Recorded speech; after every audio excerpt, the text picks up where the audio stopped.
Yes 12th class बेटा, welcome again जी।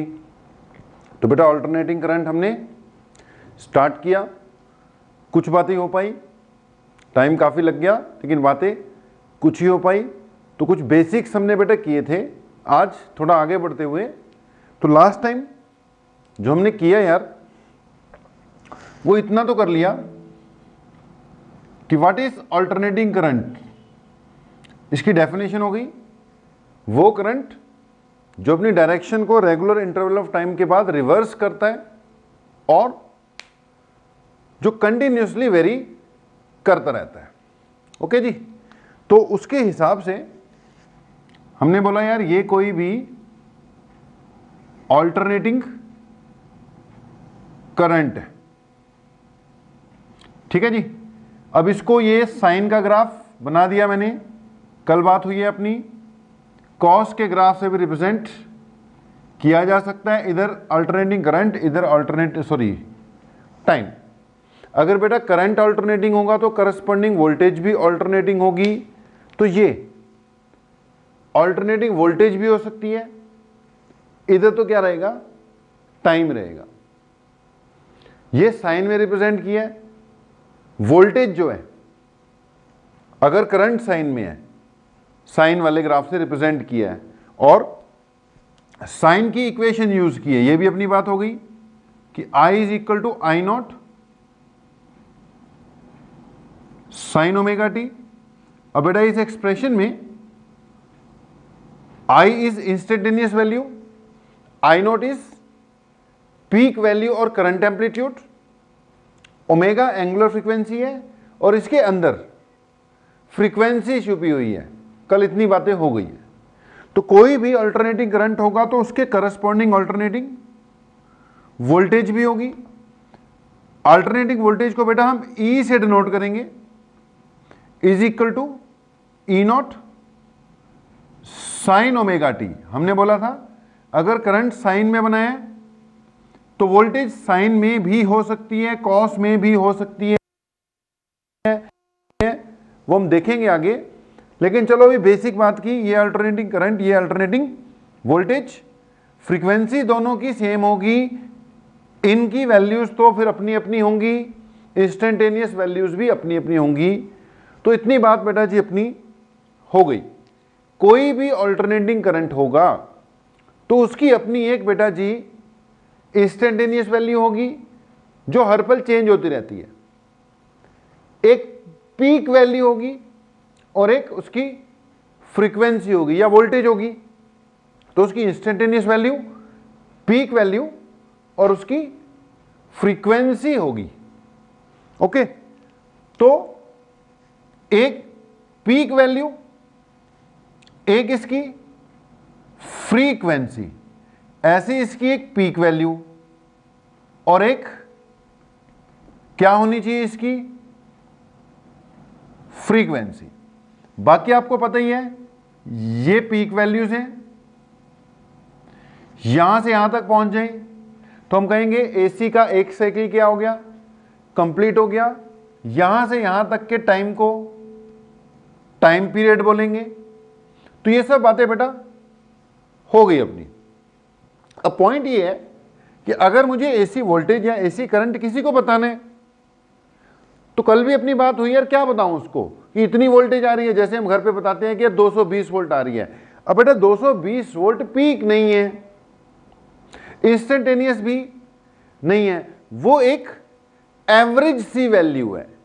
तो अब अपना अगला टारगेट जो है वो ये है कि हमें अल्टरनेटिंग करंट की, ठीक है इंस्टेंटेनियस वैल्यू पता लग गई, पीक वैल्यू क्या होता है पता लग गई, इक्वेशन भी लिखनी आ गई, फ्रीक्वेंसी का भी कंसेप्ट क्लियर हो गया, टाइम पीरियड भी निकल कर आ रहा है। लेकिन अगला अपना पॉइंट है कि अल्टरनेटिंग करंट होगा तो यार हमें उसकी ना दो वैल्यूज डिफाइन करनी पड़ेंगी। एक जिसको कहेंगे हम एवरेज वैल्यू या मीन वैल्यू। अब मीन तो लेना ही पड़ेगा ना, पीक नहीं बता सकते किसी को भी, क्योंकि पीक तो पूरे साइकिल में सिर्फ दो ही बार आती है, करंट की भी या वोल्टेज की भी। तो हम एक डिफाइन करने जा रहे हैं यार एवरेज वैल्यू, एसी की एवरेज वैल्यू, और एक उससे भी बढ़िया एवरेज होती है जिसको कहते हैं रूट मीन स्क्वायर वैल्यू। तो हमारा आज का टारगेट है दो चीजें डिफाइन करनी है एसी की, अल्टरनेटिंग करंट की, एक एवरेज वैल्यू, एक उसकी रूट मीन स्क्वायर वैल्यू। दोनों की एक्सप्रेशन डिराइव करनी है।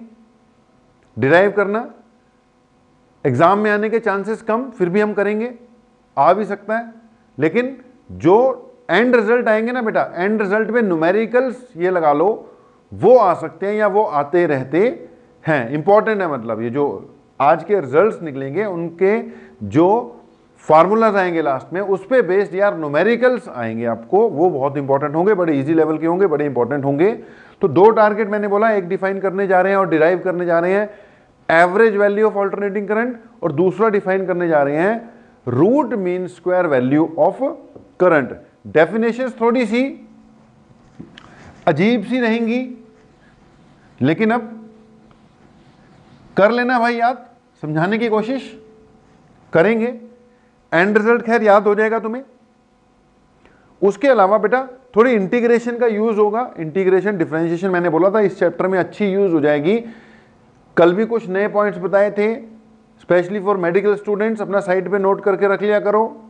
आज भी जो चीजें नहीं आएंगी वो साइड पे बताता जाऊंगा, नोट करके अपना रख लेना जी। तो मैंने बोला दो टारगेट, सबसे पहला एवरेज वैल्यू निकालना और दूसरा रूट मीन स्क्वायर वैल्यू निकालना। पहले मैंने बोला क्या निकालेंगे, एवरेज वैल्यू ऑफ एसी, दूसरे नंबर पे निकालेंगे root mean square, root mean square value of AC. Okay, तो पहले एवरेज पे आते हैं, हेडिंग ही डाल लो, average value of alternating current, heading ही डाल लो बेटा, average value of alternating current. मैंने बोला डेफिनेशन थोड़ी अजीब सी रहेगी, समझने में दिक्कत आ सकती है, लेकिन कोशिश करेंगे, आप भी कोशिश करना समझने में। मैं लिख नहीं रहा, डेफिनेशन बाद में लिखूंगा, पहले उसके बारे में समझाते हैं। मान लो, अच्छा एक और बात बेटा यार, जैसे डायरेक्ट करंट के लिए ऐसा सिंबल यूज करते हैं, बैटरी लगाते हैं ना, डायरेक्ट करंट जहां पे भी लगाता हूं बैटरी या सेल लगेगा, ये सिंबल यूज होता है। अल्टरनेटिंग करंट के लिए जो सिंबल यूज होगा ना मेरे भाई, वो कुछ ऐसा यूज होगा। ये बीच में वेव सी बना दी मैंने। तो अगर सर्किट में ये लगा हुआ है तो समझ लो डीसी करंट, डीसी सप्लाई मिली हुई है उसको। अगर ये लगा हुआ है तो इसका मतलब उसको एसी सप्लाई मिली हुई है। अब मान लो जी हमारे पास एक सर्किट है, डेफिनेशन मैंने बोला मैं सिर्फ लिखवा भी सकता हूं, रटनी पड़ेगी, लेकिन पहले समझ लो बात को, समझा ही देते हैं। ये यार कोई भी सर्किट है, रजिस्टर लगा हुआ है, ये एसी सप्लाई दी हुई है मैंने, और ये सेम सर्किट उसको मैंने क्या दे दी, डीसी सप्लाई दे दी। मुझे एसी की एवरेज निकालनी है बेटा। एवरेज निकालने के लिए अगर मैं कंप्लीट साइकिल की एवरेज निकाल देता हूं ना तो वो जीरो आ जाएगी, क्योंकि हाफ साइकिल के दौरान पॉजिटिव रहता है, हाफ साइकिल के दौरान नेगेटिव रहता है। अगर मैं कंप्लीट साइकिल की एवरेज निकाल देता हूं तो एवरेज जीरो आ जाएगी। इसलिए बेटा जब एवरेज वैल्यू डिफाइन होगी तो that is defined for half cycle. याद रखना, एवरेज वैल्यू जब हम डिफाइन करेंगे तो that is defined for half cycle, आधे साइकिल के लिए डिफाइन करनी है। ओके, तो एक मैंने क्या बोला, जब एवरेज वैल्यू निकालेंगे हम, it will B obtained for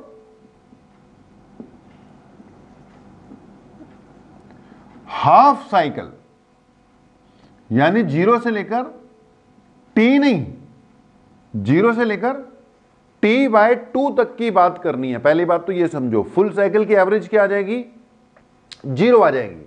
okay, क्योंकि आधे साइकिल में चार्ज दूसरी साइड पे फ्लो करेगा और बचे हुए हाफ साइकिल में रिवर्स डायरेक्शन में फ्लो करेगा, टर्मिनल्स चेंज हो जाते हैं। तो याद रखना, एवरेज जब भी निकालनी है हाफ साइकिल के दौरान ही निकालनी है। एवरेज अगर हम मुझे निकालनी है तो फुल साइकिल की एवरेज नहीं निकाल सकते भाई। 0 से t तक अगर एवरेज निकालूंगा तो वो 0 हो जाएगी, इसलिए एवरेज t/2 तक निकालेंगे हम। 0 से t/2 तक की एवरेज निकालनी है। ओके, ये भी हो गया। अब अगली बात सुनना, एवरेज वैल्यू ऑफ करंट निकालते वक्त चार्ज की हेल्प लेते हैं। किसकी हेल्प लेते हैं मेरे भाई? चार्ज की हेल्प लेते हैं। थोड़ा ध्यान से सुनना, हमने बोला ये एक सर्किट है जिसमें एसी लगा हुआ है। ये AC current half time period में, मान लो इस सर्किट में से कितना चार्ज फ्लो करवा देता है? क्यू। अपना एसी जो करंट है, जो भी मैंने अप्लाई किया है, वो इस सर्किट में से, गिवन सर्किट में से हाफ टाइम पीरियड में कितना चार्ज फ्लो करवा रहा है? मान लो क्यू। अब अगली बात यह है, सेम सर्किट में से सेम टाइम में सेम ही चार्ज फ्लो करवाने के लिए, भैया पहले तुमने एसी यूज किया, ऑल्टरनेटिंग करंट, और उससे हाफ टाइम पीरियड में कितना चार्ज फ्लो हो रहा है वो नोट करके रख लिया, क्यू फ्लो हो रहा है। अब लिया तुमने एक डीसी सर्किट, अब सेम सर्किट है, उसमें डीसी सोर्स लगा दिया। तो यार सेम सर्किट में से सेम ही टाइम में सेम ही चार्ज फ्लो करवाने के लिए जितना डीसी लगेगा, सेम सर्किट में से सेम चार्ज फ्लो करवाने के लिए जितने डीसी करंट की रिक्वायरमेंट है, क्योंकि आपको पता है करंट इक्वल टू क्या होता है? Charge upon time. तो यार चार्ज तुम्हें पता लग चुका है, भैया इतना फ्लो करवाना है। टाइम तुम्हें पता है कि जितना हाफ साइकिल है उतना लेना है। अब उसके लिए करंट कितना रखना पड़ेगा? That current is called average value of this AC. इस एसी की एवरेज वैल्यू निकालने के लिए हमें डीसी की हेल्प चाहिए। हम इसमें से हाफ साइकिल में जितना चार्ज फ्लो होता है वो फ्लो करवा के रख लेंगे, फिर डीसी करंट को लगाएंगे, और सेम टाइम में सेम चार्ज सेम सर्किट में फ्लो करवाने के लिए जितना करंट लगेगा, जितना डीसी करंट लगेगा, इस डीसी करंट को क्या बोलेंगे? आई एवरेज बोलेंगे। उम्मीद है समझ में लग गया होगा। भाई नहीं भी लगा होगा तो रट लो, नहीं भी लगा होगा तो रट लो। अदरवाइज कुछ इस तरह की इसकी क्या है, डेफिनेशन है एवरेज वैल्यू की। चार्ज की हेल्प से डेफिनेशन है, मैं लिख रहा हूं इसको। अब इसको लैंग्वेज फॉर्म में लिख देता हूं कि क्या बोला हमने कि average value of an AC current is defined as that DC current, average value of an AC current, किसी भी एसी करंट की जो एवरेज वैल्यू है, is defined as that DC current which is required to send same amount of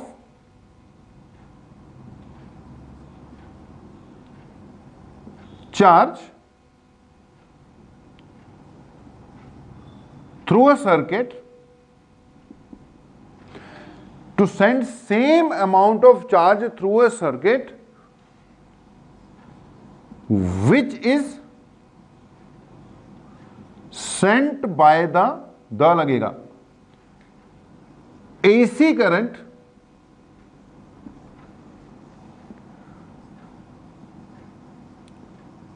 through the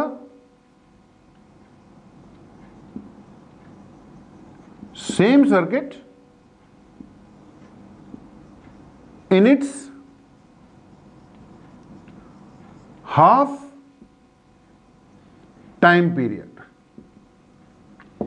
तो बात को समझो, लिखनी पड़ेगी, क्या करोगे एग्जाम में डेफिनेशन आ जाएगी तो भाई डेफिनेशन भी लिखनी पड़ेगी। हां, अगर डेफिनेशन क्लियर होगी तो इसके हिसाब से कल को न्यूमेरिकल आएंगे ना थोड़े हाई लेवल के, वो भी हो जाएंगे कि हाफ टाइम पीरियड में जितना डीसी करंट चाहिए सेम सर्किट में से सेम चार्ज फ्लो करवाने के लिए, उसको क्या कहते हैं हम, average value of DC current कहते हैं। तो भाई अगर डेफिनेशन क्लियर है, अगर डेफिनेशन क्लियर है तो इसको डिराइव भी कर देते हैं। अब इसको देखो बेटा, क्लियर तो करनी पड़ेगी। अगली बात है, अब इसी डेफिनेशन के आधार पर, सेम डेफिनेशन के आधार पर हम क्या करने जा रहे हैं, इसकी एक्सप्रेशन को डिराइव करने जा रहे हैं, क्योंकि कल को न्यूमेरिकल निकालेंगे उसके लिए एक्सप्रेशन भी तो चाहिए ना। तो पॉइंट ये है, हमें चार्ज का कंसेप्ट आया। कंसेप्ट किस चीज का आया, चार्ज का आया। तो ये बेटा डेफिनेशन थी, ये थी डेफिनेशन थी। अगली हेडिंग डाल सकते हो, expression for average value of AC, expression for average value of AC. अब बेटा पंजाब बोर्ड में ये डेरिवेशन बहुत बहुत इंपॉर्टेंट है, आ जाती है। अच्छा, सीबीएसई के हिसाब से डेरिवेशन नहीं, इस पे बेस्ड न्यूमेरिकल्स इंपॉर्टेंट है बेटा, लेकिन पंजाब बोर्ड में तो डेरिवेशन ही बहुत बार आई हुई है। आने को सीबीएसई में भी आ सकती है, लेकिन मैंने बोला कम इंपॉर्टेंट है। सीबीएसई वाले थोड़ा न्यूमेरिकल्स ज़्यादा डालते हैं, तो इस पे बेस्ड न्यूमेरिकल आने के चांसेस रहेंगे। पंजाब बोर्ड वाले इसको कर लेना, डेरिवेशन भी आ जाएगी, बाकी कुछ नहीं है, थोड़ी इंटीग्रेशन का यूज होगा। तो हमने क्या हेडिंग डाल दी, एवरेज वैल्यू की डेरिवेशन, ठीक है, एवरेज वैल्यू ऑफ एसी क्या करने जा रहे हैं, डिराइव करने जा रहे हैं। लेट हमारे पास यार एक एसी है, ठीक है, लेट अवर एसी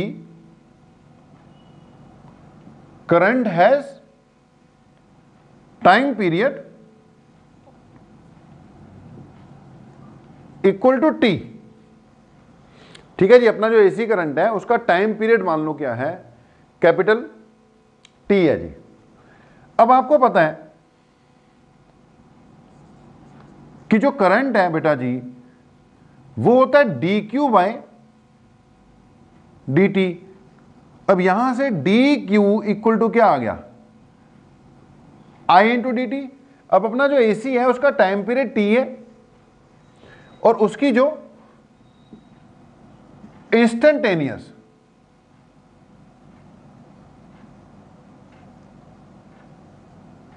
कितनी है, I is equal to I not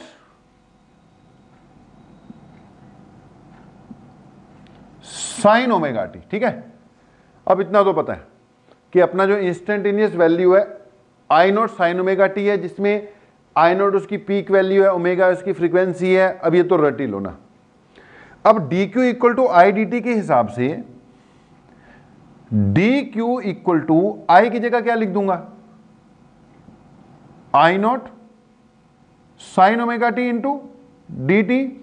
अब बेटा हम क्या करने जा रहे हैं, मैंने दो सर्किट बनाए थे ना, पहले हम चार्ज फाइंड करेंगे कि T/2 टाइम में, T/2 टाइम में अपना जो एसी वाला सर्किट है वो कितना चार्ज फ्लो करवाता है।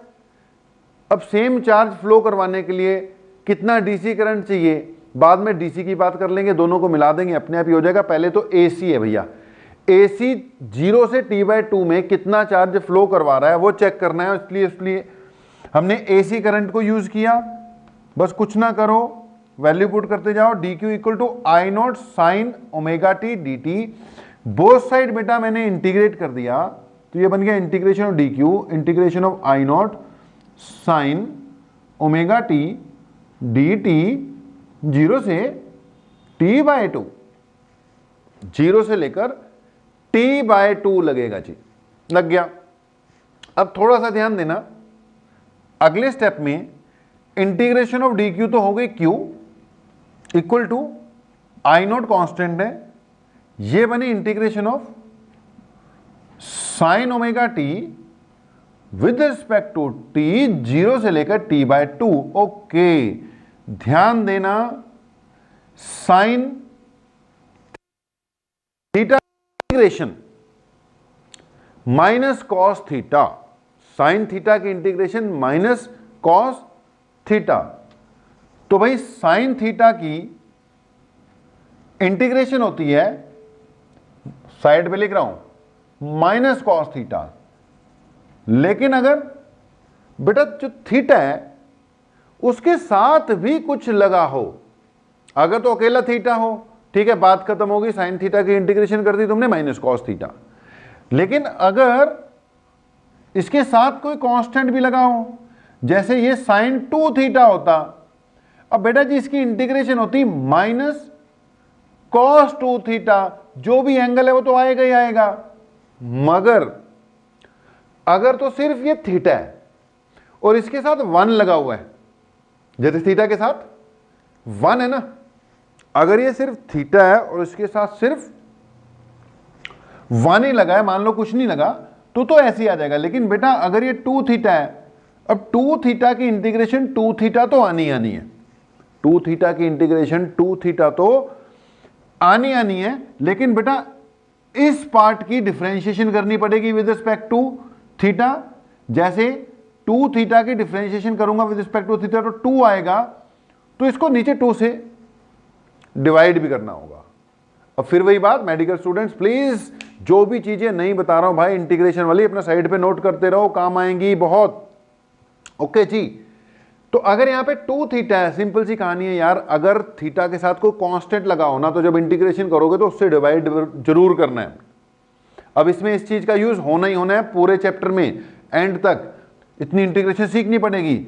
अगर ये लिखा होता साइन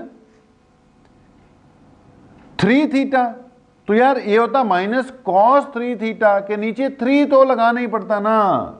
ओके, अगर ये हो जाए साइन थीटा के साथ कुछ भी कांस्टेंट लगा दो यार, कुछ भी कांस्टेंट लगा दो, के थीटा लगा दो, तो ये बन जाएगा माइनस कॉस ऑफ के थीटा, तो आएगा ही आएगा। नीचे के से डिवाइड भी करना होगा। तो साइन की इंटीग्रेशन जब तुमने की कॉस, बस ये ध्यान रखो इसके साथ तो नहीं कुछ लगा हुआ, अगर कुछ लगा हुआ है कांस्टेंट उससे डिवाइड करना है।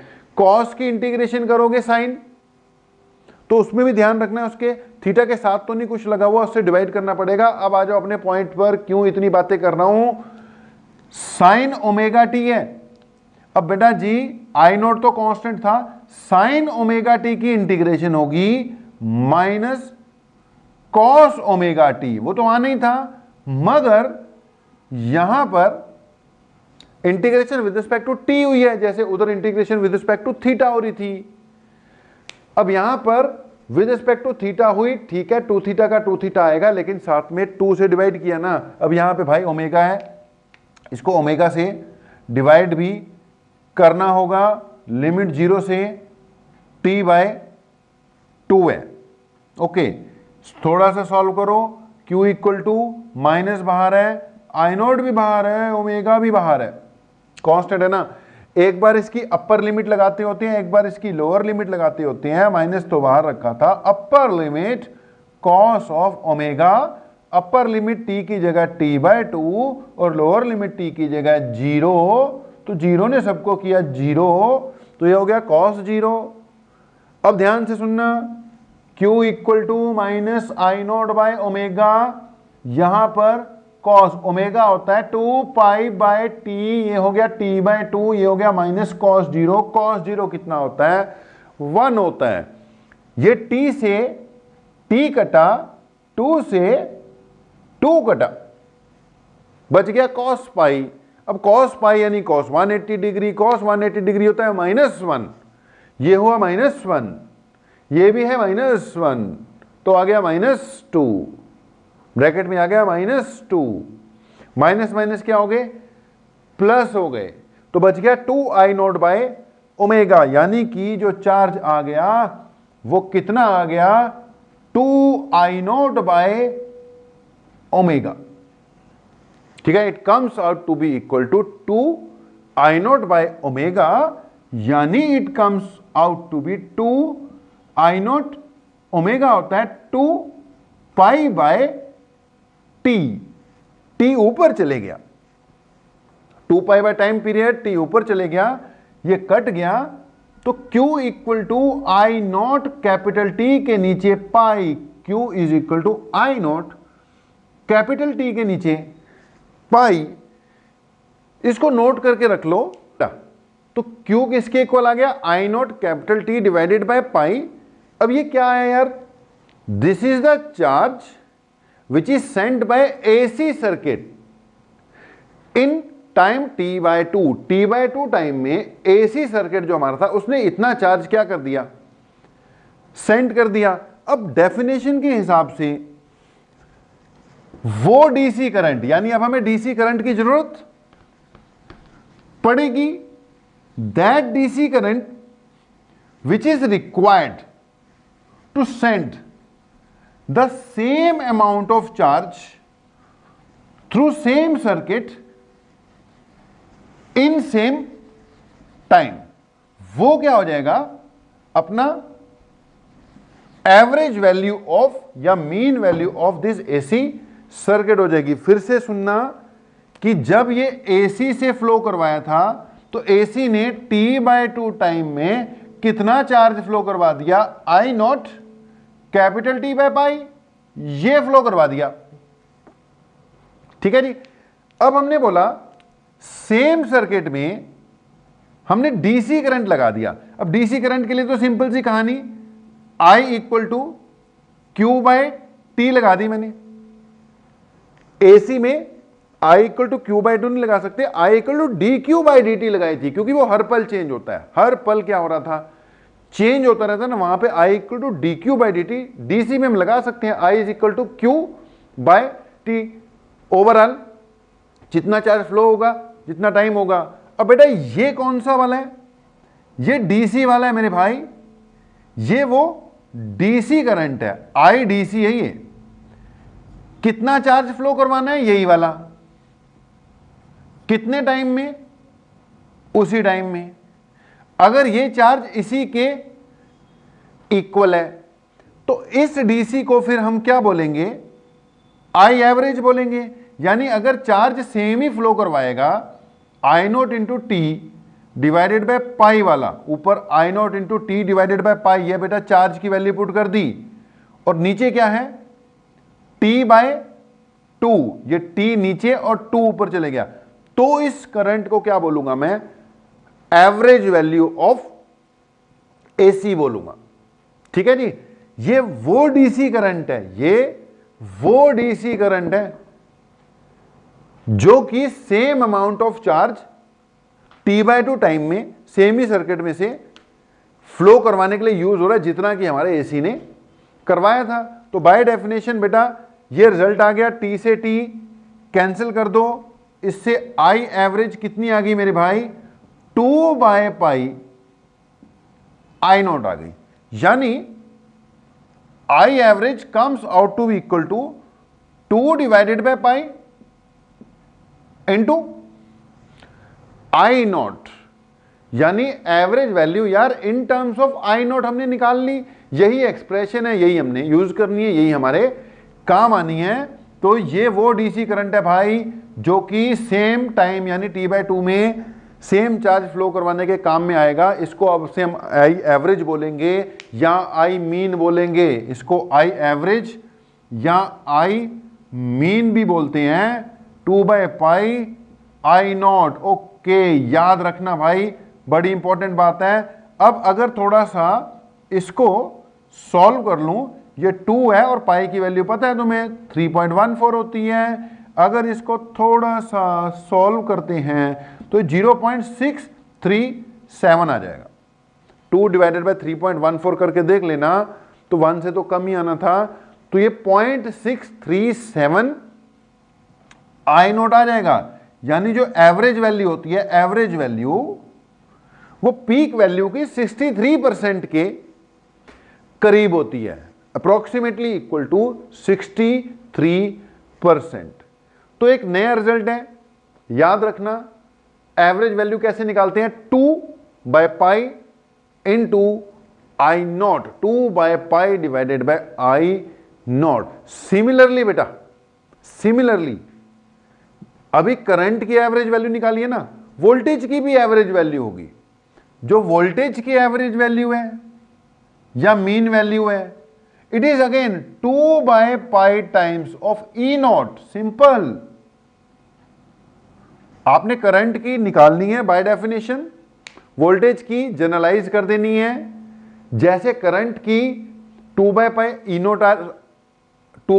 नॉट आ रही थी, इसकी कितनी आ जाएगी 2/π इंटू ई नॉट, यानी कि ई एवरेज भी 0.637 इंटू ई नॉट आ जाएगी। यानी कि चाहे करंट हो चाहे वोल्टेज हो, इनकी जो एवरेज वैल्यू है वो बिल्कुल मिड में नहीं होती, इसके थोड़ा सा मिड से, जैसे मान लो ये जो पॉइंट है ना, इसका मिडल अगर यहां आ रहा है, मिडल से थोड़ा ऊपर होगी, यानी कि 0.637 टाइम्स ऑफ आई नॉट या 0.637 टाइम्स ऑफ ई नॉट। मैंने बोला रिजल्ट याद रखने हैं, न्यूमेरिकल्स आने के चांसेस ज्यादा हैं, डेरिवेशन आ सकती है लेकिन न्यूमेरिकल आने के चांसेस ज्यादा हैं। अगली बात, बैक टू बैक हेडिंग डाल लो, आरएमएस वैल्यू। अगली हेडिंग डाल लो भाई, आरएमएस वैल्यू ऑफ एसी। हमने मीन वैल्यू निकाल ली, अगला टारगेट क्या था, आरएमएस वैल्यू। तो next heading is RMS value of alternating current. Yes बेटा, तो यार एक टारगेट अपना complete, root mean square value. अगला टारगेट बेटा एवरेज वैल्यू होगी। अब किस पे आ रहे हैं, आरएमएस वैल्यू पर। ध्यान से सुनना जी, आरएमएस वैल्यू बेटा ज्यादा यूज यही होती है भाई। मैंने बताया था जो हमारे घरों में 220 वोल्ट आ रही है, जो बोलते हैं ना 220 वोल्ट, वो आरएमएस वैल्यू ही है। एवरेज वैल्यू भी यूज होती है, लेकिन आगे बताएंगे कारण कि आरएमएस वैल्यू प्रैक्टिकली यूज होती है। आल्सो नोन एज बेटा, आरएमएस वैल्यू को रूट मीन स्क्वायर वैल्यू तो बोलते ही बोलते हैं, एक इसको वर्चुअल वैल्यू भी बोलते हैं, also known as virtual value of AC. तो कभी कभी इसको ERMS या IRMS लिखा होता है, कभी कभी इसको EV या IV भी लिखा होता है, V फॉर वर्चुअल वैल्यू। ठीक है, जैसे इसको एवरेज भी बोल देते हैं, मीन भी बोल देते हैं, इसको वर्चुअल या RMS दोनों कुछ में से कुछ भी कहा जा सकता है। हम फिलहाल चलो RMS वैल्यू या रूट मीन स्क्वायर वैल्यू ही बोलकर इसको चलेंगे। अब अगली बात, डेफिनेशन इसकी भी भाई पहले समझनी पड़ेगी, थोड़ी अजीब सी रहेगी। पहले डेफिनेशन पर ही आते हैं। इसमें चार्ज की बजाय बेटा यार हीट का कंसेप्ट आना है। अच्छा, हीट जो है वो पॉजिटिव नेगेटिव होती नहीं है, इसलिए फर्स्ट हाफ साइकिल में और सेकेंड हाफ साइकिल में ऐसा नहीं है कि वो रिवर्स डायरेक्शन में होने के कारण वो एवरेज जीरो आ जाएगी। तो यहां ऐसा नहीं है, हीट तो पॉजिटिव रहेगी ना, हीट तो पॉजिटिव हाफ साइकिल में भी कंज्यूम हो रही है, नेगेटिव हाफ साइकिल में भी कंज्यूम हो रही है, नेगेटिव पॉजिटिव उसका कोई चक्कर होता नहीं है। तो इसलिए यहां पे हाफ साइकिल वाला वो लिमिटेशन नहीं है, हम जब निकालेंगे तो फुल साइकिल के लिए निकाल लेंगे। ओके, अब आरएमएस डिफाइन करने के लिए हीट का यूज किया गया है, जैसे एवरेज निकालने के लिए चार्ज का यूज किया गया था। फिर से सुनना हमारी बात को, ये मान लेते हैं वही हमारा एसी सर्किट है। ओके जी, ये एसी सर्किट है। अब हमने बोला इसमें से जब हमने एसी करंट पास किया, वही अपना I equal to I naught sine omega T वाला पहले डिफाइन करते हैं, उसके बाद फिर डिराइव करेंगे ना। तो हमने इसमें से एसी करंट क्या किया, पास किया बेटा, कर दिया। अब बेटा इस एसी करंट पास होने से मान लो गिवन टाइम टी में, अब वैसे मैं ये पूरा फुल टाइम पीरियड लूंगा डिराइव करते वक्त, लेकिन ये कुछ भी हो सकता है। गिवन टाइम टी में इस एसी सर्किट ने, एसी करंट ने इस सर्किट में से मान लो H हीट प्रोड्यूस करवाई, इस गिवन सर्किट में से हमारे एसी सर्किट ने कितनी हीट कंज्यूम करवाई, करंट पास होगा तो हीट तो प्रोड्यूस होगी ना, H हमने नोट करके रख ली, H को नोट करके रख लिया कि इतनी इतनी भाई इतने गिवन टाइम में इतनी हीट प्रोड्यूस कर रहा है। अब हमने कहना है कि भाई सेम सर्किट है, सेम ही सर्किट है, अब इसमें सेम सर्किट में हमने डीसी सप्लाई लगा दी। ये कौन सा करंट है? डीसी वाला है। अब बेटा सेम सर्किट में डीसी सप्लाई लगा दी, अब करंट डीसी लगा दिया। अब भैया उसी सर्किट में ये हमने नोट कर कर रखी हुई है सेम हीट सेम ही टाइम में फ्लो करवाने के लिए जितने करंट की जरूरत पड़ेगी that will be termed as RMS value of this AC. फिर से सुन लो, हमारे एसी सर्किट ने एक गिवन टाइम में, हमारे एसी करंट ने इस गिवन सर्किट में गिवन टाइम में एच हीट कंज्यूम करवाई। सेम सर्किट में सेम ही टाइम में, सेम सर्किट में सेम टाइम में सेम हीट प्रोड्यूस करवाने के लिए जितने डीसी करंट की जरूरत पड़ेगी वो डीसी करंट की वैल्यू हमारे एसी करंट की आरएमएस वैल्यू कहलाएगी। तो हम पहले एसी सर्किट लेंगे, उसमें से गिवन टाइम में मैंने बोला टाइम चलो कैपिटल टी रख लें, कुछ तो लेने पड़ेगा ना, कैपिटल टी ले लेंगे, हीट निकाल लेंगे।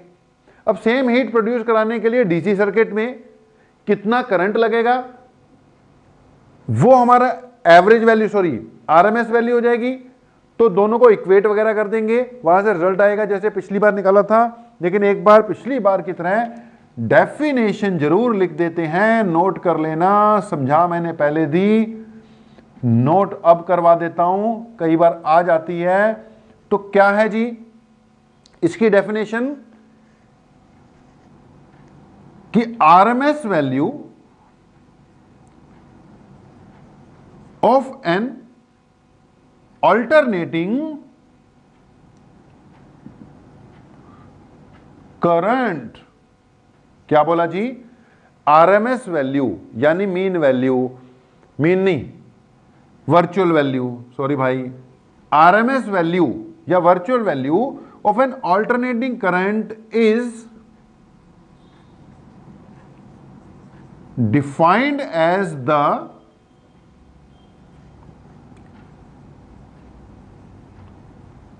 amount of DC current is defined as the amount of DC current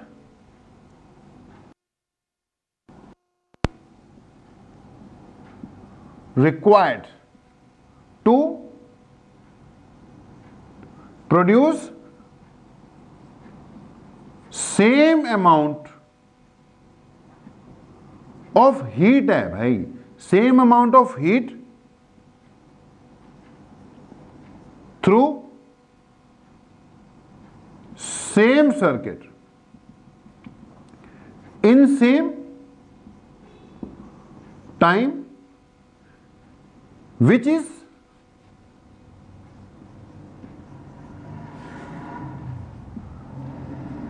produced by the AC current. अब वो अंडरस्टूड है, सेम टाइम और सेम सर्किट तो आएगा ही आएगा। तो RMS value of an alternating current बेटा समझोगे तो लिख दोगे, रटोगे तो कहीं ना कहीं गलती करोगे।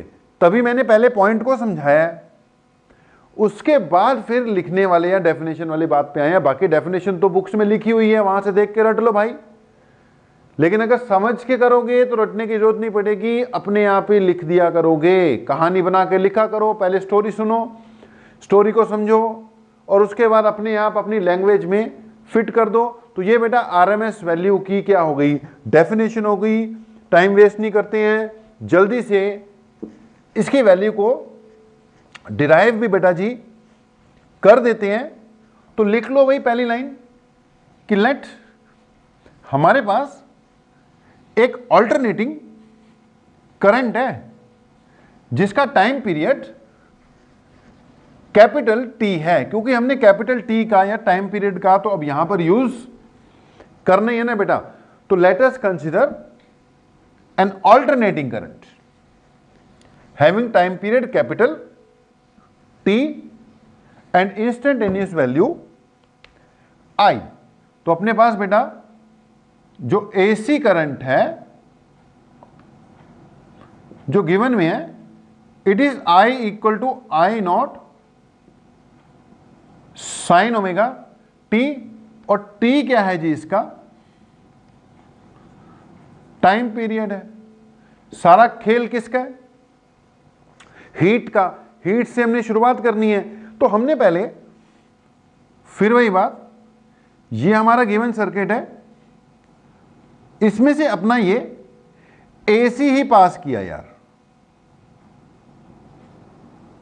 अब आपको पता है बेटा हीट का जो फार्मूला है I square into R into T होता है। Heat produce is equal to I square into R into T. तो वैसे तो हीट का फार्मूला क्या होता है? I square R. बेटा देखो यार, ये पावर का फार्मूला होता है ना, heat equal to power into time होती है। तो हीट का formula power into time I square R into T है। आर इसका रेजिस्टेंस है जो भी है, I square R into T. जो एसी करंट है, एसी वाला, वो तो हर पल चेंज होता रहता है ना बेटा। डीसी में तो डायरेक्ट लग जाएगा, उसमें आई कांस्टेंट रहता है। यहां पर फिर हम ऐसे नहीं इसको यूज कर पाएंगे, क्योंकि ये हर पल चेंज होता है। इंस्टेंट ऑफ टाइम छोटा लेना पड़ेगा। तो यहां पे मैंने एक छोटे से इंस्टेंट ऑफ टाइम में इस एसी द्वारा जो हीट प्रोड्यूस हुई है वो D H I square R D T ऐसे लिखना पड़ेगा। ओवरऑल हीट इंटीग्रेशन वगैरह करके डीसी चेंज ही नहीं होता ना। डीसी में तो डायरेक्ट चल जाएगा आई स्क्वायर आर टी। एसी में डायरेक्ट नहीं चलेगा, क्योंकि आई वेरिएबल है। आई की वैल्यू तो चेंज होती रहती है और टाइम के साथ चेंज होती है। इसलिए small amount of heat in small interval of time, तो ये आ गई। ओवरऑल निकालनी हो तो अब इसको इंटीग्रेशन वगैरह कर देंगे। यहां से वैल्यू पुट करो मेरे भाई। देयरफॉर आई की जगह आई नोट बेटा जी साइन ओमेगा टी लिखेंगे। यहां आर आ जाएगा, साथ में आ जाएगा डी टी। अब ओवरऑल हीट पूरे साइकिल की निकालनी है। मैंने बोला था कुछ तो टाइम लेना ही पड़ेगा, 0 से टी लेंगे। हीट में ऐसा कुछ नहीं है कि फुल साइकिल में वो 0 आ जाएगी, कुछ नहीं है, हीट में ऐसा नहीं है। तो इसलिए फुल साइकिल ही लेंगे बेटा। इसकी इंटीग्रेशन कर दी यार, integration of d H equal to यहां integration of I naught sine square omega t. देखो sine theta sine square theta हो गया, साथ में क्या है? आर है, साथ में क्या है? डी टी है, और 0 से लेकर टी इसकी क्या लगानी है? लिमिट लगानी है। इंटीग्रेशन का ध्यान देना। खेल किसका? इंटीग्रेशन का है। मेडिकल वाले जो भी बात बताऊंगा साइड पे बेटा नोट करके रख लेना। मैं बार बार बोल रहा हूं, जब तक ये चैप्टर एंड नहीं हो जाता तब तक इंटीग्रेशन का अच्छा खासा इसमें यूज होना है बेटा। तो यहां से लेफ्ट साइड की इंटीग्रेशन तो बेटा एच आ गई, आई नॉट कांस्टेंट है। ये integration of sign square omega T, साथ में आर भी चलो क्या है? कांस्टेंट है, डी टी आ गया। आर कांस्टेंट था, उसको हमने बाहर निकाल लिया, ये बन गया sign square omega T D T. अब देखो साइन स्क्वायर थीटा की इंटीग्रेशन है ना, डायरेक्ट नहीं होनी है। थोड़ी सी इसमें क्या करनी पड़ेगी? मॉडिफिकेशन करनी पड़ेगी। साइन स्क्वायर थीटा को थीटा के फॉर्म में लाना बेटा। साइन क्यूब थीटा की भी नहीं होती, कन्वर्ट करना पड़ता है। साइन स्क्वायर थीटा की भी नहीं होती, कन्वर्ट करना पड़ता है। साइन थीटा की होती तो जरूर कर देते, पिछली बार भी हमने की थी। साइन थीटा की इंटीग्रेशन क्या थी? माइनस कॉस थीटा, भी पिछली डेरिवेशन में की है। अब ओमेगा टी लगा हुआ है तो ओमेगा से डिवाइड करने वाला वो तो याद ही होगा, लेकिन पहले बेटा इसको कन्वर्ट करना सीखो। तो साइड पे थोड़ा सा लिख रहा हूं, ध्यान देना। यहां पे लिखूंगा फिर मिटा दूंगा, ओके। एक जरूरत पड़ती रहेगी तुम्हें साइन 2 थीटा के फार्मूले की। साइन 2 थीटा का फार्मूला यही लिखता हूं यार, बाद में मिटा दूंगा, ठीक है, अभी थोड़ी देर में मिटा दूंगा, लेकिन मेडिकल स्टूडेंट्स नोट कर लो।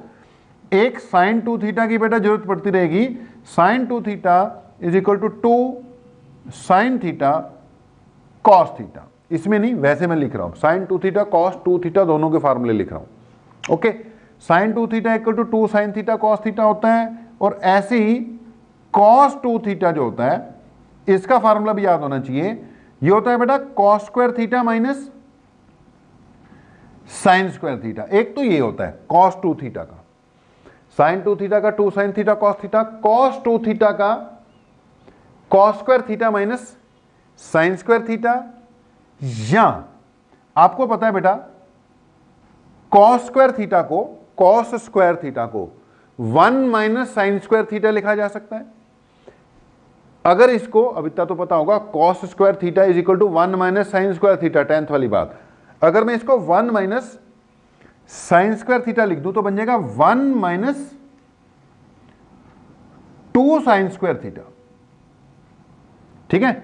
या फिर अगर साइन स्क्वायर थीटा को 1 माइनस कॉस स्क्वायर थीटा लिख दूं, ये कॉस स्क्वायर थीटा है ना, माइनस साइन स्क्वायर थीटा, इसके ब्रैकेट में 1 माइनस कॉस स्क्वायर थीटा लिख दें, तो इसको क्या लिखा जा सकता है, ओवरऑल ये बन जाएगा 2 कॉस स्क्वायर थीटा माइनस 1। ध्यान देना बेटा, साइन 2 थीटा किसके इक्वल होता है, 2 sine theta cos theta, cos 2 theta किसके इक्वल होगा, या तो cos square theta minus sine square theta, या 1 माइनस 2 साइन स्क्वायर थीटा, या फिर 2 cos square theta minus 1।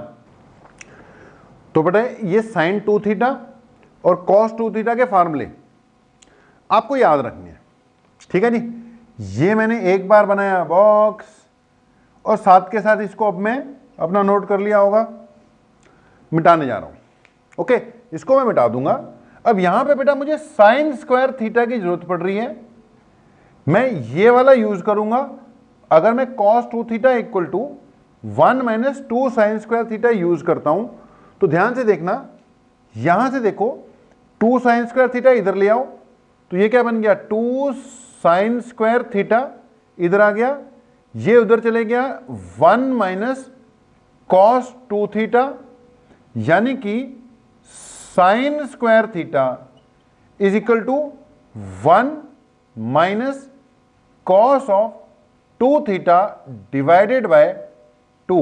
Check कर लो, ये इधर आ गया 2 साइन स्क्वायर थीटा, ये उधर चले गया 1 minus cos 2 theta divided by 2 करना पड़ेगा, 2 नीचे भेज दिया। अब फिलहाल यहां पर ये साइन स्क्वायर है बेटा, ये थीटा है, इसकी जगह मैं क्या यूज करने जा रहा हूं, sine square theta is equal to 1 minus cos 2 theta divided by 2।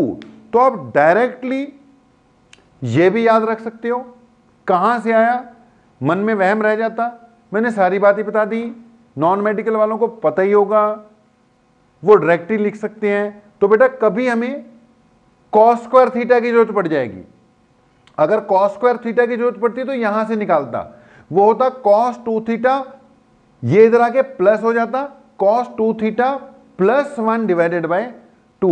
यहां किसकी जरूरत थी, साइन स्क्वायर थीटा की, तो sine square theta equal to क्या होता है, 1 minus cos 2 theta divided by 2। बाकी चीजें हमने यहां से रब कर दी। ओके जी, तो साइड पे लिखना ये सब, ये बेटा डेरिवेशन का पार्ट नहीं है, लेकिन फिर भी यार अब मैंने तो करा दिया ना, वो इसलिए करा दिया, बार बार यूज होगा। साइन स्क्वायर थीटा याद रखना, 1 minus cos 2 theta divided by 2, 1 minus cos 2 theta divided by 2। Okay, वापिस आते हैं अपने स्टेप पे। तो अपना अगला स्टेप यहां से क्या हो जाएगा, कंटिन्यूटी यहीं से बन रही है भाई एग्जाम में। इसके बाद डायरेक्ट लिख देना है, ब्रैकेट में लिख देना है sine square theta equal to 1 minus cos 2 theta divided by 2। तो h इक्वल टू क्या आ गया मेरे भाई, आई नोट आ गया, r आ गया, साइन स्क्वायर थीटा की जगह मैंने लिखा, ध्यान से सुनना, 1 minus cos of 2 theta. Theta क्या है? ओमेगा टी, तो ये बन गया 1 minus cos 2 omega T divided by 2, और यहां पे क्या आ गया? D T. अब ध्यान देना जी, एच इक्वल टू, ये क्या बन गया? आई नॉट, साथ में क्या है? आर। ये वाला 2 बाहर निकाल लेते हैं, ये वाला 2 बाहर निकाला, यहां पे ऐसी ब्रैकेट लगा ली। ध्यान से सुनो, ये 2 तो बाहर गया, अंदर 2 टर्म है, एक बार डी टी इससे लगेगा, एक बार डी टी इससे लगेगा। भाई जब डी टी इससे लगा तो ये इंटीग्रेशन अलग कर दी मैंने, 0 से लेकर टी, और माइनस है, ये होगी कॉस 2 ओमेगा टी 0 से लेकर टी, ये 2 कॉमनली बाहर निकाल लिया हुआ है, साथ में क्या आ गया? D T. देख लो भैया, जो भी है तुम्हारे सामने। अब डेरिवेशन तो लंबी जाएंगी, अभी डीसी वाली हीट, एसी वाली हीट ही निकाल रहे हो। ओके, अगला स्टेप ध्यान देना, H is equal to I naught है, R है, 2 है, ध्यान से सुनना, इंटीग्रेशन ऑफ डी टी, तो T है, लिमिट 0 से T है, माइनस भाई कॉस थीटा की इंटीग्रेशन होती है साइन थीटा। देख, साइन थीटा की इंटीग्रेशन थी माइनस कॉस थीटा, लेकिन कॉस थीटा की इंटीग्रेशन होती है साइन थीटा। तो कॉस थीटा की इंटीग्रेशन हुई साइन थीटा, यानी साइन 2 ओमेगा टी, लेकिन टी के साथ 2 ओमेगा भी लगा हुआ है, तो ये 2 ओमेगा से डिवाइड भी होगा और लिमिट 0 टू टी आएगी। अभी मामला चल रहा है, अभी स्टेप्स चल रहे हैं। सब्र का बांध टूटने मत देना, सब्र करना। कई नई चीजें भी सिखाएंगे जो कि आगे तक आपके काम में आएगी। तो हमने बोला सब्र के बांध को टूटने मत देना। अभी 3-4 स्टेप बाकी हैं, बड़े ध्यान से देखना ये वाला स्टेप। सो जी, जो हीट आएगी, it come out to be I naught R के नीचे 2 ब्रैकेट में, ये तो हो गया टी, क्योंकि अपर लिमिट टी है, माइनस लोअर लिमिट 0 है, तो टी माइनस 0 टी हो गया।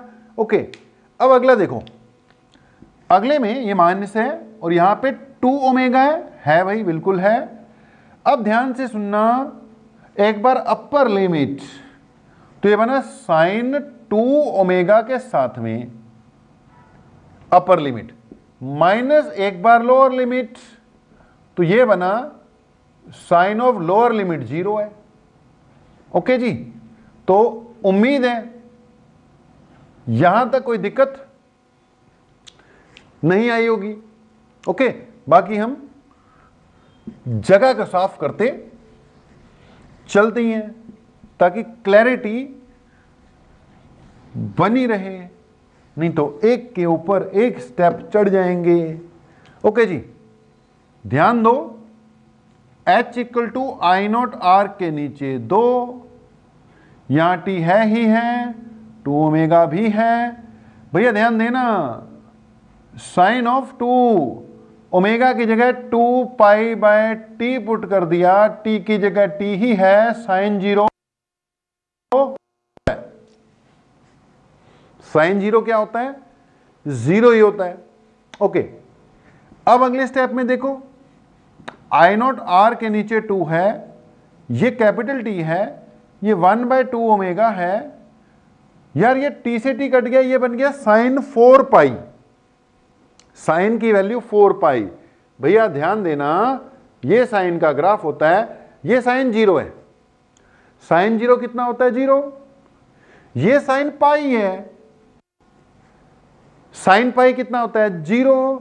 भैया ये साइन 2 पाई है, साइन 2 पाई भी कितना होता है? 0।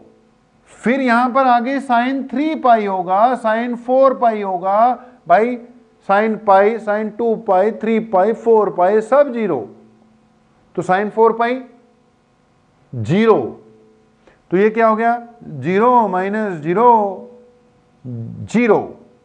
यानी H equal to I naught R by 2, ये सब जीरो हो गया, बच गया T। यानी कि AC करंट अगर उस सर्किट में से पास होता है तो एक कंप्लीट साइकिल में कितनी हीट प्रोड्यूस कराता है, तो T। ये तो चलो आ ही गया, एक साइड पे नोट करके रख लो। अगर कभी भी आगे से cos 2 ओमेगा टी 0 से लेके T तक इंटीग्रेट करते हुए मिल जाए, जैसे अभी मिला था, सुन लो, अगर कभी भी आगे से integration of cos 2 omega T आए, लिमिट 0 से कैपिटल T हो, 0 से कैपिटल T होनी चाहिए भैया, इसका रिजल्ट 0 हो जाएगा, याद रखना। अगर कभी 0 से capital T sine 2 omega T आए, भैया 2 ओमेगा टी होना चाहिए, 2 ओमेगा टी, और लिमिट 0 टू T ही हो, तो इसका उत्तर भी क्या आएगा, 0 आएगा। साइड पे नोट करके रख लो, कई बार लंबा खींच रहा हो काम तो डायरेक्ट कर देते होते हैं, integration of cos 2 omega T with respect to T, 0 आ गई, ये सारी टर्म इधर वाली देखो 0 आई है, साइन 2 ओमेगा टी होता, कर करा के देखेंगे वो भी 0 आएगा, साइड पे लिख लो। बाकी वापस टॉपिक पर भी आ ही जाओ। तो कहां पर आगे, heat produced by the AC circuit in complete half cycle, sorry complete cycle, कितनी आ गई भाई, I naught R by 2 into T। अब अगली बात हमारी डेफिनेशन क्या कहती थी, RMS वैल्यू की, कि that DC current which produces same amount of heat in same time। तो अब हमें DC की हेल्प लेनी पड़ेगी, ये तो निकाल के रख ली। अब भैया मैंने सेम सर्किट लिया, भैया कौन सा सर्किट लिया, सेम सर्किट। अब इसमें हमने DC करंट फ्लो करवा दिया, ये DC वाला है, सेम सर्किट है। हमने इसमें से बोला यार इतनी ही हीट प्रोड्यूस करवानी है, यही वाली इतने टाइम में करवानी है। तो अब डीसी सर्किट में तो हीट का सीधा फार्मूला लगेगा, डी आई करने की जरूरत नहीं, डी एच करने, H equal to I square R into T होता है, H into I square R into T होता है, सिंपल। अगर बेटा हीट सेम रखूंगा, सर्किट भी सेम रखूंगा और टाइम कैपिटल टी रखूंगा, तो ये जो डीसी करंट है ये अब आरएमएस वैल्यू कहलाएगा। यानी H अगर सेम रखूंगा तो ये आरएमएस करंट कहलाएगा। अब H तो सेम, H की जगह अगर मैं I naught R by 2 into T put कर दूं और ये आई आरएमएस का स्क्वायर हो और ये R हो, ये T हो, इसको सॉल्व करूंगा तो R से R कटेगा, T से T कटेगा, मेरे भाई I RMS I naught by 2 आ जाएगा। ठीक है, it will be I naught divided by 2। यहां पे कुछ गड़बड़ हुई है, ये तो स्क्वायर था और यहां पे क्या आना चाहिए था, आई नॉट का स्क्वायर आना चाहिए था। बेटा यहां पर H equal to I naught R by 2 into T लिखा ना, भैया शुरू से चेक करो, शुरू में जब हमने इसकी वैल्यू पुट की थी ना, पहले स्टेप से जब I equal to I naught sine omega t put किया था, यार पूरे पे स्क्वायर था, जब ब्रैकेट के बाहर निकालूंगा तो इस पे भी स्क्वायर आना चाहिए था, तो इस पे स्क्वायर कर लो यार सारे स्टेप्स में। बेटा जहां जहां पे भी ये बाहर आई नॉट लिखा हुआ है ना, उस पे आई नॉट स्क्वायर कर लो। भैया वीडियो बनाते वक्त यही दिक्कत है कि कैमरा बता नहीं सकता कि सर थोड़ा सा गलत कर दिया, क्लास में बैठे हो तो प्रथम जैसा बैठा होता तो उसने पक्का बता देना था कि सर ये क्या कर रहे हो, आई नोट का स्क्वायर करो। तो बेटा अब आप लोग सारे स्टार्टिंग से सारे स्टेप में ना कुछ नहीं है, बिल्कुल सही किया हमने, बस वो बाहर निकालते वक्त आई नोट के ऊपर भी स्क्वायर लगना था, उस पर स्क्वायर लगा लो, गलती होगी तो लास्ट तक वो कहीं ना कहीं तो पकड़ी ही जाएगी। ओके, तो उसका स्क्वायर कर लो यार, तो ये बन गया I naught square R by 2 into T. उम्मीद है क्लियर हो गया होगा, इसका स्क्वायर कर लेना भाई। ओके, तो यहाँ पे आई नोट स्क्वायर आर बाय 2 था, जब मैंने पुट किया तो यहाँ पे भी स्क्वायर लगना था, यहां पर भी स्क्वायर लगना था। जब यहां से सॉल्व करूंगा मेरे भाई तो I R M S value कितनी आ जाएगी, I naught by root two. देखो यहां से रूट लिया बोथ साइड, तो आई आर एम एस हो जाएगा I naught divided by root two. अब ये रिजल्ट है मेरे भाई, दिस इज अवर रिजल्ट। बहुत इंपॉर्टेंट रिजल्ट है, याद रखना। R M S value is equal to I naught divided by root two. अगर इसको थोड़ा सा सॉल्व कर दूंगा तो आई आर एम एस, जिसको वर्चुअल वैल्यू भी कहते हैं, रूट टू की वैल्यू ये 0.707 टाइम आ जाएगी बेटा। ठीक है जी, वैसे यही याद कर लेंगे, ये बढ़िया रहता है, बहुत यूज होगी। Similarly RMS value of voltage भी डिफाइन कर सकते हैं बेटा। ईएमएफ की भी आरएमएस वैल्यू होती है, अगर करंट की आरएमएस वैल्यू होती है तो ईएमएफ की भी आरएमएस वैल्यू होती है। ईएमएफ की आरएमएस वैल्यू कितनी हो गई, same E naught by root two. ठीक है, या इसकी आरएमएस वैल्यू क्या हो गई, 0.707 इंटू ई नॉट, तो एक ही बात है। तो बेटा होपफुली दो बातें आपको आ गई, एक एवरेज वैल्यू का कंसेप्ट, एक किसका, आरएमएस वैल्यू का कंसेप्ट। प्रैक्टिकली हमने बोला मीन वैल्यू या एवरेज वैल्यू नहीं यूज होती, प्रैक्टिकली जो यूज होती है मीन वैल्यू या एवरेज नहीं, कौन सी यूज होती है, आरएमएस वैल्यू ही यूज होती है प्रैक्टिकली। अच्छा, उसका रीजन जो है फिर वो बाद में बताएंगे, क्योंकि वो पावर वाला जब कंसेप्ट आएगा ना, पावर की डेरिवेशन वगैरह, अब वो उसी में आना है, वही बताएंगे। कंक्लूजन देते हैं आज का। कंक्लूजन यही है कि जी E equal to E naught sine omega t, या I equal to I naught cos omega t, या E equal to E naught cos omega t, या I equal to I naught sine omega t. इस type की अपनी क्या है, AC की equation है। जैसे यही है, मान लो ये ऑल्टरनेटिंग करंट की क्या है, ऑल्टरनेटिंग ईएमएफ की इक्वेशन है। या आई इक्वल टू क्या यूज होगा, I naught sine omega t, I equal to I naught sine omega t. Okay, अब ध्यान देना, यह स्थिति है। इसमें अब थोड़ी देर पहले तक, ये डेरिवेशन करने से पहले तक, यानी कल तक, आप कहते थे ये इंस्टेंटेनियस वैल्यू है, ये पीक वैल्यू है, इसके अंदर क्या छुपी हुई है, फ्रीक्वेंसी छुपी हुई है।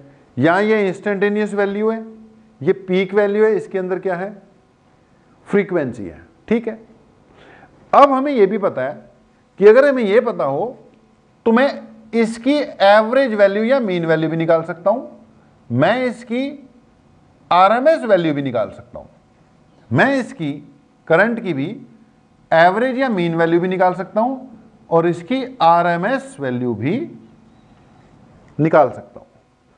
एवरेज निकालने का फार्मूला क्या है, 2/पाई ई नॉट।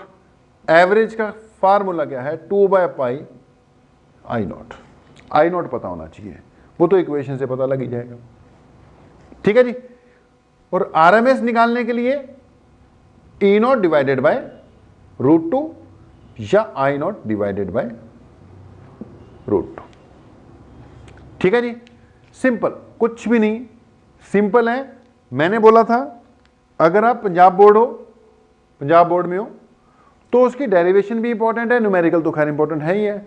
सीबीएसई में डेरिवेशन आने के चांसेस कम, देखो आ सकती है, चांसेस बोला कम, तो चांसेस कम है, न्यूमेरिकल्स ज्यादा चांसेस है, न्यूमेरिकल्स आने के ज्यादा चांसेस होंगे। तो ये चीज आपको पता होनी चाहिए। एक बात हमने कल बोला था कि हमारे घरों में जो वोल्टेज आ रही है वो होती है 311 साइन 100 पाई टी, ऐसे करके होती है। अब वैसे ही उसने इक्वेशन दे दी तुम्हें, इस टाइप के क्वेश्चन बड़े आते हैं। वो कहता है आपके घर में ऐसे ऐसे वोल्टेज आ रही है जी, एक E is equal to 311 sine 100 pi t, calculate its peak value क्या क्या मांग लिया उसने? नंबर 1 कह रहा कैलकुलेट इट्स पीक वैल्यू। भाई ये इतना इजी सा क्वेश्चन, यही आ जाता है, बस बंदे को पता होना चाहिए। अच्छा मैं डायरेक्ट रिजल्ट लिखा देता तो भी क्वेश्चन तो हो ही जाता, लेकिन नहीं, डायरेक्ट वाला काम नहीं करना भाई, सब कर लिया करो। पीक वैल्यू मांग रहे हैं, फिर इसकी क्या मांग रहे हैं? फ्रीक्वेंसी मांग रहे हैं, फिर इसकी एवरेज वैल्यू, और फिर इसकी आरएमएस या वर्चुअल वैल्यू भी मांग रहा है। मान लो सब कुछ मांग रहा है, वो पीक वैल्यू भी मांग रहा है, फ्रीक्वेंसी भी मांग रहा है, एवरेज वैल्यू भी मांग रहा है, और आरएमएस वैल्यू भी मांग रहा है। फिर वो कह रहा है अगर इसको एक रजिस्टर के थ्रू पास करूं जिसका रेजिस्टेंस 100 ओम है, फिर कह रहा है कि उस रजिस्टर के थ्रू करंट निकाल, और करंट की भी पीक वैल्यू भी निकाल, फ्रीक्वेंसी भी निकाल, एवरेज वैल्यू भी निकाल, और आरएमएस वैल्यू भी निकाल। अब पहले तो वोल्टेज की निकालते हैं। ये इक्वेशन उसने दे रखी है।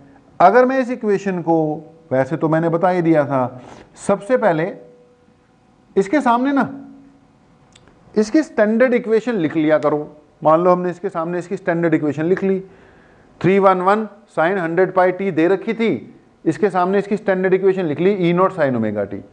बाय कंपैरिजन दिख ही रहा है भैया 300 वगैरह क्या है, इसकी पीक वैल्यू है, तो पीक वैल्यू होगी 311 वोल्ट। फ्रीक्वेंसी, ये चीज किसको रिप्रेजेंट कर रही है? ओमेगा को। अब ओमेगा इक्वल टू क्या होता है मेरे भाई? 2 पाई न्यू होता है। अब ओमेगा कितना दे रखा है? 100 पाई। ये 2 पाई न्यू हो गया, पाई से पाई कट गया, फ्रीक्वेंसी 50 हर्ट्ज आ गई। अगर कल वाली क्लास लगाई है तो कोई दिक्कत ही नहीं आनी चाहिए। फ्रीक्वेंसी 50 हर्ट्ज से तो मैंने इक्वेशन बनाई थी, क्योंकि मैंने बोला घरों में जो वोल्टेज आती है 220 वोल्ट 50 हर्ट्ज आती है, तो फ्रीक्वेंसी इसकी 50 हर्ट्ज है। क्या दिक्कत है? कोई दिक्कत नहीं है। अब आती है बेटा एवरेज वैल्यू। एवरेज वैल्यू का फार्मूला ये देख, ई एवरेज निकालने के लिए 2 बाय पाई ई नोट करना पड़ेगा। तो इसको क्या किया मैंने, 2 by pi into E note. E note कितनी है? 311। भाई सॉल्व कर ले, जो भी आएगा आंसर आ ही जाएगा। 0.637 से मल्टीप्लाई कर दो या ऐसे कर दो।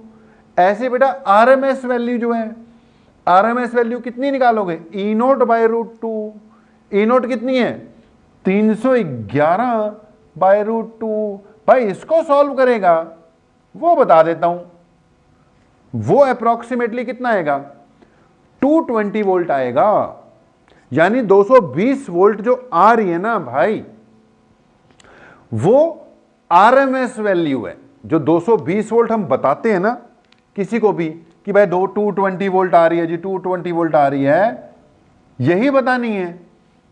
जब भी बतानी है आरएमएस ही बतानी है। कल मैंने बोला था यूएस में 110 वोल्ट चलती है, तो भैया अगर यूएस में 110 वोल्ट चलती है तो वो 110 वोल्ट उसकी आरएमएस वैल्यू है, आरएमएस ही बतानी होती है। तो आरएमएस वैल्यू आ गई 220 वोल्ट। ओके, बहुत बढ़िया बात। अब आ गया कि अगर मैं किसी रेजिस्टर के थ्रू ये वाला करंट या ये वाली वोल्टेज पास करवा दूं, जैसे मान लो ये जो वोल्टेज है अपनी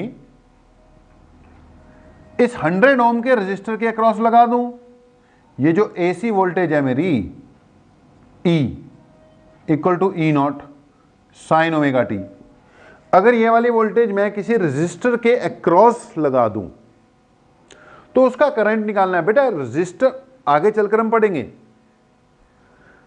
एसी इंडक्टर में से भी पास कर सकते हैं, कैपेसिटर में से भी पास कर सकते हैं, रेजिस्टर के थ्रू तो चलो करते ही करते हैं, आगे अपने टॉपिक्स आ जाएंगे, एसी थ्रू रेजिस्टर कैपेसिटर, ऐसे करके टॉपिक आएंगे अभी।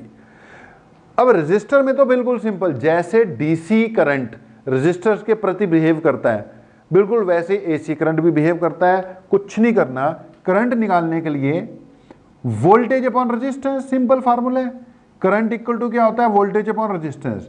बस ध्यान रखना, अगर तुमने पीक वैल्यू यूज की तो करंट भी पीक आएगा। अगर तुमने एवरेज वैल्यू यूज की है तो करंट की वैल्यू भी कौन सी आएगी, एवरेज वाली आएगी। अगर आपने आरएमएस यूज की है तो करंट की वैल्यू भी ऑटोमेटिकली आरएमएस ही आएगी, क्योंकि फैक्टर तो वही है ना, √2 का 2/π का। तो सिंपल सी कहानी है, अगर तुम्हें करंट की पीक वैल्यू चाहिए तो भाई 311 पुट करो, R 100 था, ये करंट की पीक वैल्यू आ जाएगी 3.11 एम्पियर। अगर करंट की आरएमएस वैल्यू चाहिए तो पुट यार यहीं से निकाल लो, पीक तो निकल गई है, पीक तो निकल ही चुकी है, या इसी को √2 से डिवाइड करके आरएमएस निकाल लो, या फिर आप यूज ही कौन सी करो, आरएमएस करो। सिंपल सी कहानी है, कुछ भी नहीं है। आरएमएस वैल्यू अगर वोल्टेज की पता है, रेजिस्टेंस पता है, तो करंट की भी आ जाएगी, उसकी पीक पता है, इसकी भी आ जाएगी। फ्रीक्वेंसी को कोई फर्क नहीं पड़ना। फ्रीक्वेंसी तो अगर वोल्टेज की 50 हर्ट्ज है तो करंट की भी क्या रहेगी, 50 हर्ट्ज ही रहेगी। हाँ, मैग्नीट्यूड ऑफ करंट को तो फर्क पड़ेगा ही पड़ेगा ना भाई, रेजिस्टेंस से डिवाइड होगा तो उसको तो फर्क पड़ेगा ही पड़ेगा। तो भाई ऐसे छोटे मोटे से क्वेश्चंस आप अपने नोट्स खोलो, नोट्स खोलते ही आपको सॉल्व्ड क्वेश्चंस में 3-4 सॉल्व्ड क्वेश्चन दे रखे होंगे। यहां पे बेटा ऐसे लल्लू से क्वेश्चन कराने की जरूरत नहीं है, लेकिन भाई लल्लू आ जाते हैं एग्जाम में, मैं बोल रहा हूं बार बार। ये जो लल्लू सा क्वेश्चन कराया ना, ये वाला, इसी पे बेस्ड आ जाता है। अब यहां तक करते करते पहुंचने में हमें टाइम लग गया, सारी बातें हमने कवर अप की, बट ये आएंगे। आप अपने नोट्स खोलो, नोट्स में सॉल्व्ड क्वेश्चंस में दे रखे हैं, नोट्स में डेरिवेशन नहीं मिलेगी आपको। डेरिवेशंस जो मैंने आज कराई हैं ये यही मिलेंगी, इनको नोट कर लेना बढ़िया से। तो वहां से 2-4-5 क्वेश्चन करो, लास्ट में डीपीपीज में जाओगे, डीपीपीज में भी इससे रिलेटेड क्वेश्चंस आपको मिल जाने हैं। तो क्वेश्चंस अपने ट्राई करते रहो। नेक्स्ट हम फिर अगले लेक्चर में करेंगे, अगले लेक्चर में कुछ और नई बातों के साथ आएंगे। अभी तक के लिए इतना ही। आप लोगों का बहुत बहुत धन्यवाद। Thank you very much.